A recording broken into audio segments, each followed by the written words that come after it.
Perkenalkan, kami dari kelompok 11. Saya Rita Azana. Saya Cindy Nuralfilail. Kami akan menjelaskan materi mengenai cara pembayaran luar negeri yang terdiri dari Yang pertama ada pembayaran di muka. yang kedua ada pembayaran di belakang, Yang ketiga ada pembayaran modal konsinyasi. dan yang keempat ada cara pembayaran melalui wesel dan promise. Dan yang terakhir ada pembayaran dengan kredit berdokumen atau letter of credit. Dalam perdagangan luar negeri, tata cara pembayaran ekspor-impor harus dipahami dengan benar oleh para pengusaha yang ingin menjalankan bisnis ekspor-impor. Karena kegiatan bisnis ekspor-impor melibatkan pihak penjual sebagai eksportir dengan pihak pembeli sebagai importir yang saling berjauhan dan terpisah oleh batas-batas negara. Maka, faktor keamanan dan kepastian pembayaran menjadi persoalan yang sangat penting. Tata cara pembayaran perdagangan luar negeri yang pertama ada pembayaran di muka. Importir sebagai pembeli diharuskan melakukan pembayaran di muka sebelum barang ekspor dikirimkan. Alasan eksportir mensyaratkan pembayaran di muka salah satunya karena eksportir memiliki produk unik dengan permintaan yang sangat besar. Pembayaran di muka seringkali dilakukan jika eksportir meragukan kredibilitas importir atau karena negara importir ini tergolong negara yang kondisinya tidak stabil dan penuh resiko. Model pembayaran di muka sangat menguntungkan eksportir, terutama dari kalangan usaha mikro dan kecil di Indonesia yang sering mengalami kesulitan permodalan. Yang kedua, ada pembayaran di belakang. Sistem ini merupakan kebalikan dari pembayaran di muka. Importir baru membayar pada saat barang sudah diterima. Paket. Ya, silahkan. Terima kasih. Iya, sama-sama. Pembayaran tidak akan diserahkan sebelum barang dikapalkan atau dikirimkan atau pada waktu jatuh tempo pembayaran yang disepakati.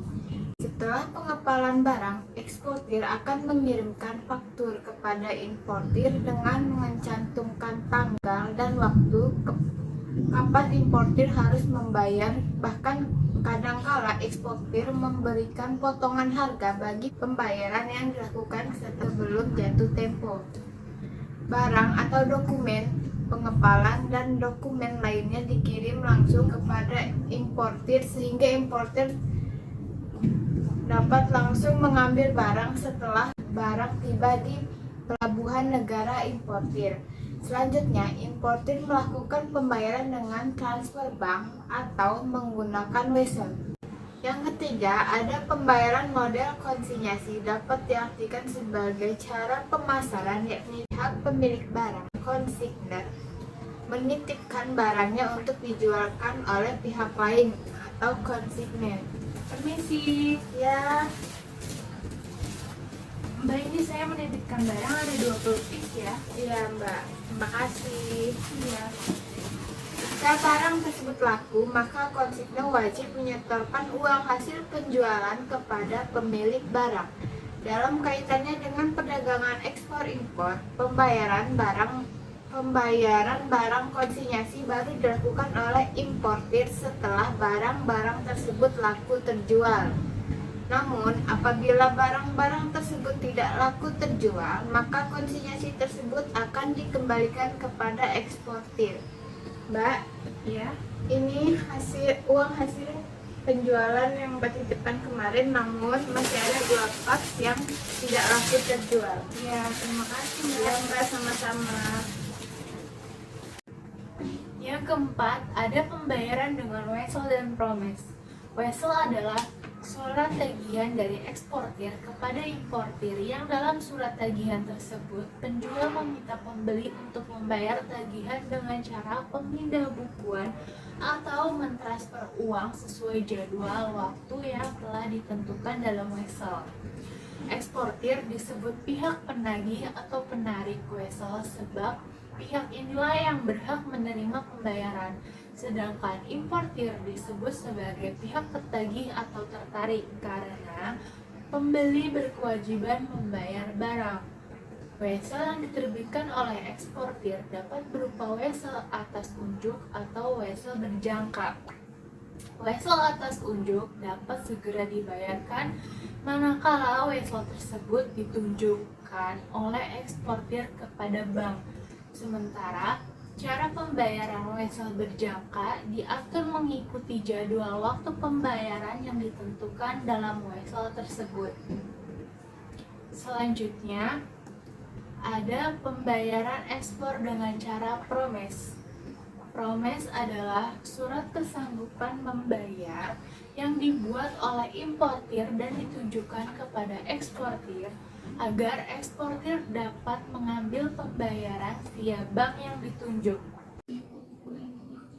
Pembayaran ekspor dengan wesel dapat berupa documentary collection, yaitu pembayaran dengan wesel yang dilakukan setelah eksportir mengirimkan dokumen yang diminta importir dan setelah importir mengaksep atau menyetujui wesel tersebut.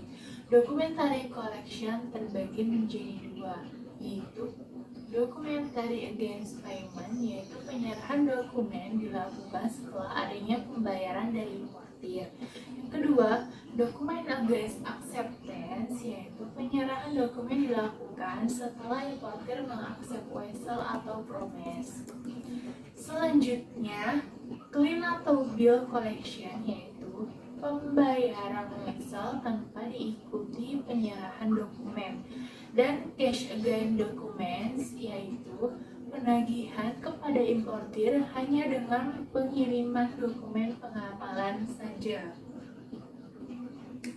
Dan yang kelima, ada pembayaran dengan kredit berdokumen atau letter of credit. Pembayaran ekspor menggunakan letter of credit merupakan metode pembayaran yang paling sering digunakan dalam perdagangan luar negeri. LC menawarkan jaminan pembayaran yang terbaik bagi eksportir.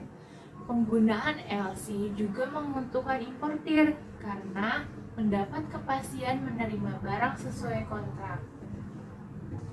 LC merupakan surat kredit berdokumen, artinya pembayaran via LC baru dapat dilakukan jika eksportir telah menyerahkan bukti dokumen yang dipersyaratkan. LC dibuka oleh importir di dalam negeri dan ditunjukkan kepada eksportir yang ada di luar negeri. LC diterbitkan oleh bank devisa di dalam negeri selaku bank pembuka atas perintah nasabah importir. LC kemudian diteruskan bank pembuka kepada bank penerus yang ada di negara eksportir. Bank penerus meneruskan LC tersebut kepada eksportir. Eksportir mengirim barang, mengurus dokumen, dan menagih pembayaran. Dokumen-dokumen yang umumnya dijadikan prasyarat dalam LC secara umum terbagi dua, yaitu pertama, dokumen pokok, yaitu dokumen yang harus ada dalam setiap LC meliputi dokumen pengangkutan dan faktur perdagangan. Yang kedua, dokumen tambahan, yaitu dokumen yang biasanya dipersyaratkan dalam LC meliputi daftar pengepakan, nota timbangan, daftar kubikasi, sertifikat asuransi, faktur konsulat, brosur, laporan surveyor, dan sertifikat manufaktur. Surat keterangan asal di mana pemakaian tersebut dijelaskan, proses yang harus ditempuh dalam pembukaan LC sehingga pembayaran dan pengambilan barang oleh importir. Yang pertama, eksportir dan importir membuat dan menyepakati kontrak bisnis ekspor. Tangan di sini ya, Mbak.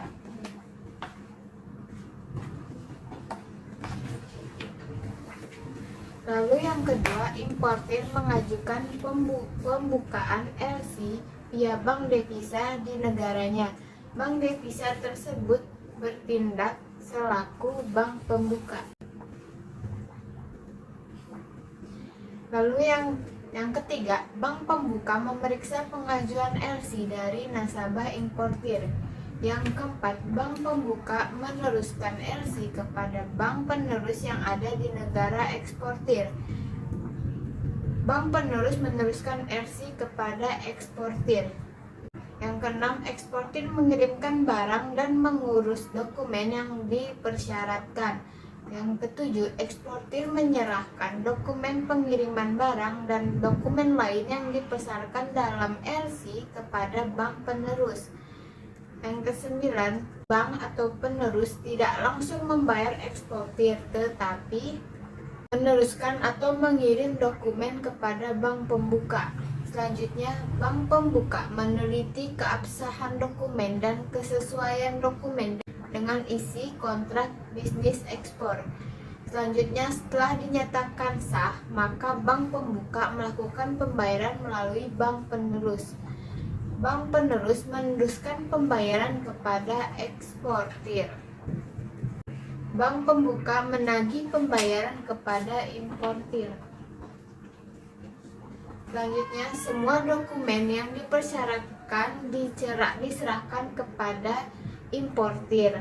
Lalu importir kemudian mengambil dan mengurus barang di pelabuhan yang ditunjuk.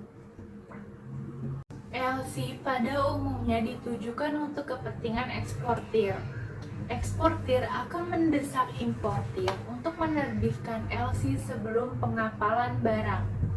Bank sama sekali tidak terikat dan tidak mempunyai kepentingan atas kontrak barang.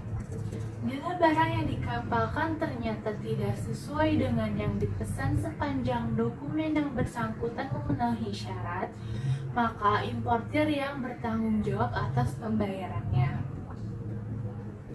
Fungsi dari LC merupakan perjanjian antara bank, eksportir, dan importir dalam menyelesaikan transaksi perdagangan luar negeri. Yang kedua, memberikan pengamanan bagi pihak-pihak yang terlibat dalam transaksi perdagangan luar negeri. Yang ketiga, memastikan terjadinya pembayaran sepanjang syarat-syarat LC terpenuhi.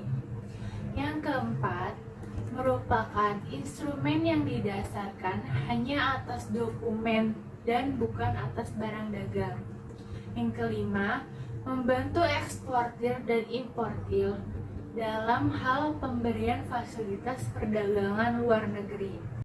LC menurut sifatnya terbagi menjadi dua, yaitu yang pertama revocable LC, yaitu LC yang dapat diubah atau dibatalkan secara sepihak. Sebenarnya bentuk revocable ini kurang tepat apabila disebut LC karena tidak mengandung jaminan bahwa wesel-weselnya akan dibayar ketika diajukan.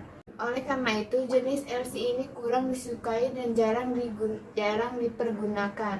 Yang kedua, ada irrevocable LC, yaitu LC yang tidak dapat dibatalkan secara pihak oleh eksportir atau importir. Keuntungan yang didapat oleh eksportir dalam penggunaan LC yang pertama, eksportir lebih terjamin mendapat pembayaran barang ekspornya. Kedua, eksportir dapat menguangkan dokumen secara langsung tanpa menunggu pembayaran atau kiriman uang dari importir. Tiga, eksportir dapat terhindar dari resiko pembatasan transfer valuta asing dan eksportir memiliki peluang untuk mendapatkan uang muka, sehingga dengan uang muka tersebut, eksportir secara tidak langsung mendapatkan bantuan dana bagi pembiayaan kegiatan usahanya. Keuntungan pada importir yaitu pertama, importir dapat terhindar dari risiko pembatalan transfer valuta dalam pembayaran. Yang kedua, importir lebih mudah mengambil barang di pelabuhan sebab pihak bank ikut membantu pengamanan dokumen dari eksportir yang dipakai oleh importir untuk mengambil barang di pelabuhan. Yang ketiga, importir tidak harus melakukan pembayaran di muka. Yang keempat, importir lebih terjamin karena bank akan menolak pembayaran jika eksportir ingkar janji atau tidak menyerahkan dokumen yang dipersyaratkan dalam LC. Selanjutnya ada kelemahan dalam penggunaan LC, yaitu yang pertama, proses pembukaan LC hingga pengambilan dokumen masih memakan waktu relatif lama, sehingga seringkali dokumen asli untuk pengambilan barang di pelabuhan belum tiba. Padahal barang yang dikirimkan sudah sampai di pelabuhan. Yang kedua, biaya pembukaan LC masih tergolong relatif mahal. Masing-masing metode pembayaran jelas memiliki kelebihan dan kekurangan tersendiri bagi eksportir maupun importir. Mari kita rangkum dan bandingkan lagi secara singkat keuntungan atau risiko yang diberikan oleh masing-masing metode pembayaran ekspor. Metode advance payment atau pembayaran di muka, di mana importir harus melakukan pembayaran di awal kepada eksportir sebelum barang-barang tersebut dikirim. Metode ini dapat menguntungkan eksportir karena menerima pembayaran terlebih dahulu, tapi harus amanah untuk mengirimkan barang sesuai pesanan, dan beresiko untuk importir jika barang yang dikirimkan tidak sesuai dengan harapan. Selanjutnya, letter of credit, surat dari importir yang memastikan pembayaran kepada eksportir setelah produk dan dokumen ekspor dikirimkan, yang dijamin dan dikeluarkan oleh bank penjamin. Keuntungan bagi eksportir dapat mengirim barang dengan tenang karena ada jaminan pembayaran dari bank setelah menyampaikan bukti penyelesaian pengiriman dan sesuai dengan persyaratan dalam LC. Dan bagi importir dapat mengalokasikan dananya dengan tenang karena ditampung di bank penjamin terlebih dahulu dan baru diteruskan ke eksportir jika importir memperoleh barang sesuai dengan kesepakatan.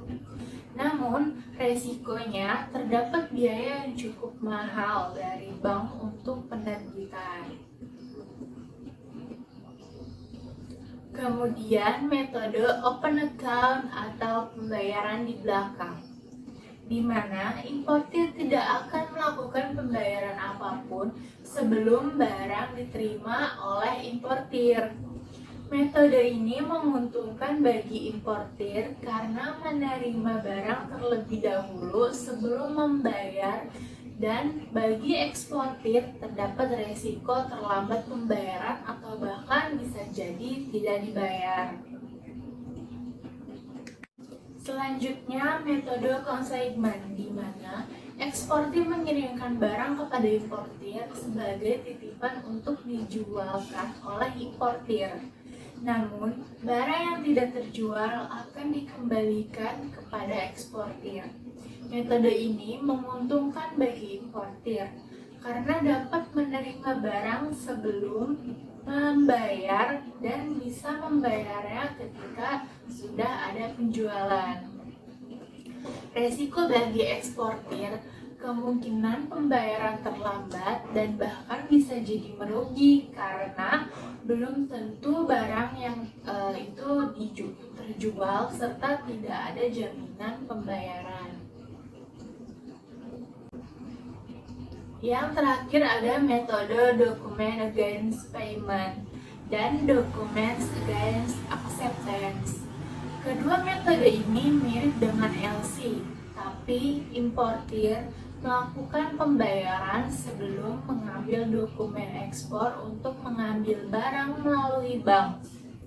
Keuntungannya, eksportir merasa tenang bahwa barang tidak akan bisa diambil jika importir belum melakukan pembayaran.